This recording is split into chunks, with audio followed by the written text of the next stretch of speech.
Greetings, everybody. Welcome. I'm Larry Williams, the Director of CARMA, the Consortium for the Advancement of Research Methods and Analysis. And it's Friday, August the 12th, and I'm sitting in our new CARMA office in the Rawls College of Business at Texas Tech. And it's my pleasure to welcome you to another version of our CARMA Quick Chat, in which I take the opportunity to get caught up and more connected with people who are in the research methods community and people who are contributing to CARMA. So today it's my real pleasure to have joining us Fred Oswald from Rice University. And we're here to talk with Fred because of his upcoming webcast 2 weeks from today. That's Friday, August the 26th at noon Eastern Time. And that talk is titled Multiple Linear Regression, Strengthening Conceptual Knowledge and Practical Skills. And it's a real treat to start off our series this year with Fred. That lecture, by the way, is the Larry James Memorial Lecture. We celebrate Larry's work each year by naming the first webcast lecture in his honor. And so Fred's talk is the Larry James Memorial Lecture. And it's a treat because Fred knew Larry well, and also a treat because Fred is a dear friend and a longtime contributor to CARMA with prior webcasts, as well as being a short course instructor. So Fred, it's just great to have the opportunity to hang with you, and I hope you've had a good summer with the right amount of mix of work and vacation. So, but the summer's nearing the end, and we look forward to the year. And for many of us, we're going to be going back into the classroom. I understand that you are on sabbatical in the upcoming year, so you may or may not be teaching. But just in general, what's your favorite class to teach and why?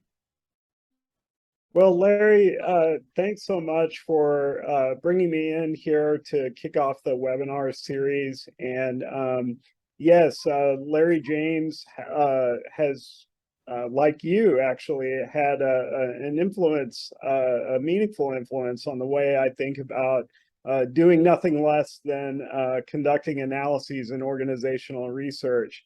And the webinar, which I know we'll get to the substance of it in a minute, really reflects the kind of, as the title implies, the practical focus I'd like to impart. But as far as my favorite class goes, to teach, they're really, it sounds trite but true. It's great to be able to influence our future scholars through what we all as professors get to teach. On the quantitative side of things, I like teaching the intro graduate course in linear regression because it is like the formative years growing up, developing as a scholar. We get to talk about how to think about framing fundamental data analysis issues. So I really like teaching that. It's also a broad range of students and sub-disciplines within psychology. So getting people to talk about their different perspectives enhances everybody's approaches to research, and you get to a glimpse into where the field is at a given point in time in terms of students' current interests. It might be organizational psychology or human factors psychology or cognitive psychology. Having students interact that way in this sort of formative environment is pretty exciting to me. So, yeah, I've taught a lot of regression as well, and I think you're right on that. They typically get it early on, so you can really influence their formative ways.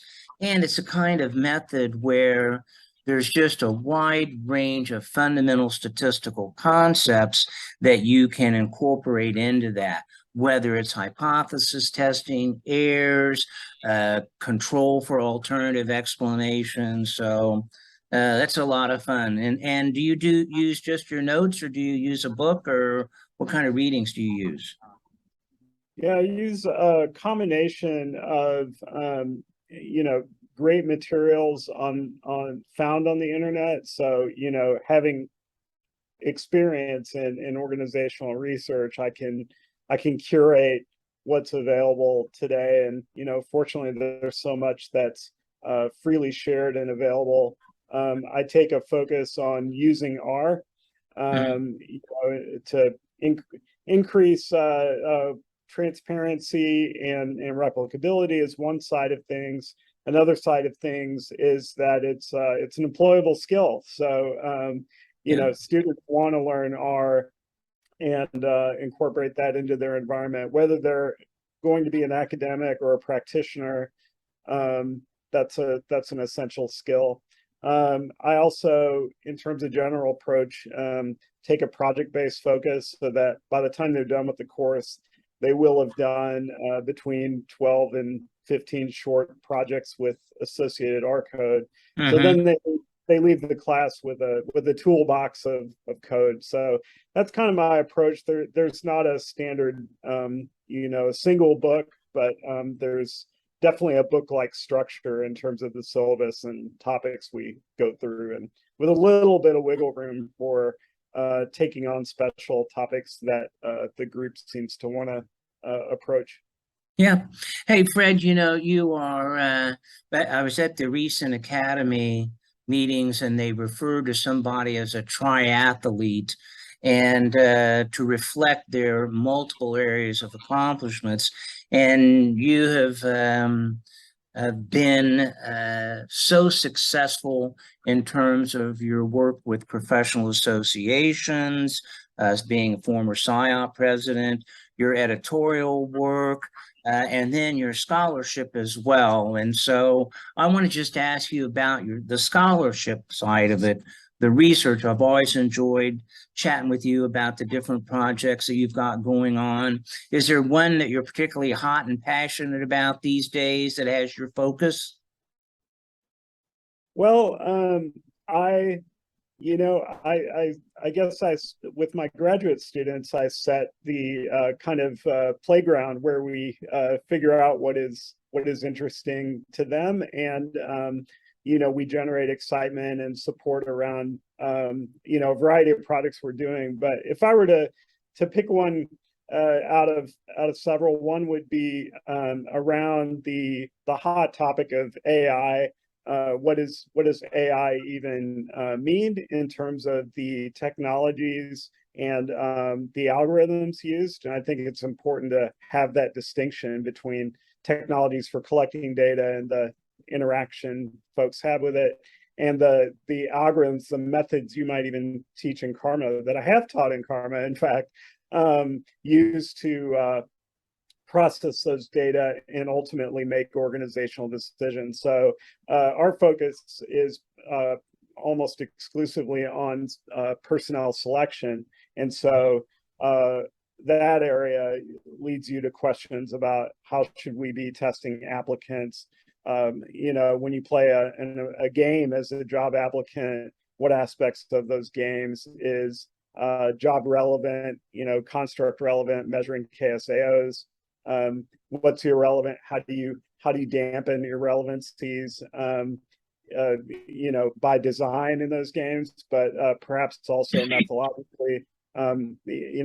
CARMA courses deal with psychometrics and minimizing error and all that wisdom of amplifying construct relevant variance through modeling, minimizing or at least modeling, quantifying error. All that's relevant here in the AI area. So currently we're running a survey of, Sorry. No problem.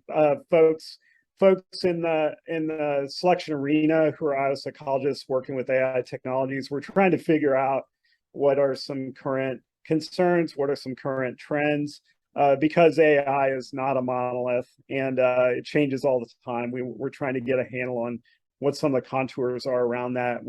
So we're working on that survey and collecting data as we speak, I think, and we'll hopefully people are responding as I speak, and where the data are coming in, and we'll be writing up a project on that area. Okay. Fred, as I mentioned at the beginning, we're chatting with you because of your webcast in 2 weeks. Can you give us a quick preview of what you're going to be talking about? Again, that's a CARMA webcast. We're happy to report that we have over 120 institutional member schools. And so if you're at one of those universities and you get free access to the live webcast, as well as its recording, as well as the 250 prior recordings. And so can you tell us a little bit about what you're going to be talking about? Sure.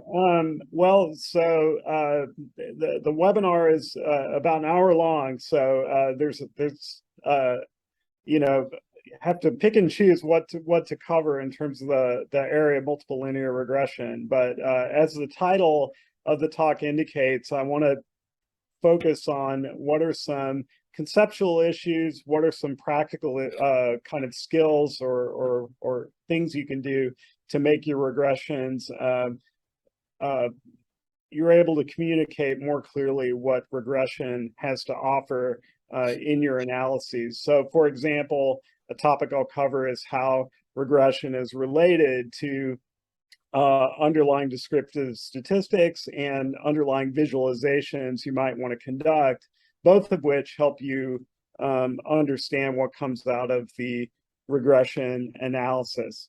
Another topic will be how might we think about conducting multiple regression analyses with interaction terms, with quadratic terms. That's always a concern, how to interpret those models appropriately, but also not just appropriately, it might be technically appropriate, but not clear. So how do you communicate that clearly? That relates to my third point, which is, if I were ruler of the world, how would I like multiple regression to be reported? So I'll cover the standard basis for reporting, which I generally don't have any issues with, but what are some additional features I might include, or at least ask those participating to at least consider, and we can have further conversation about how we can improve our reporting.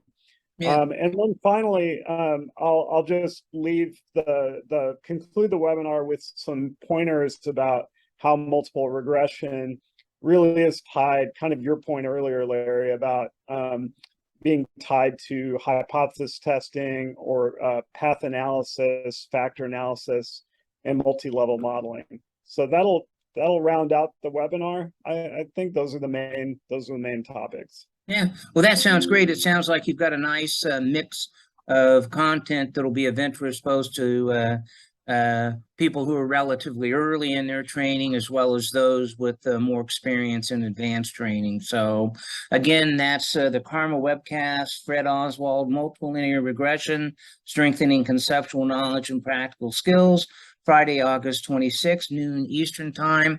You can find information about his webcast lecture and all of what we do at CARMA at our website, karma.ttu.com.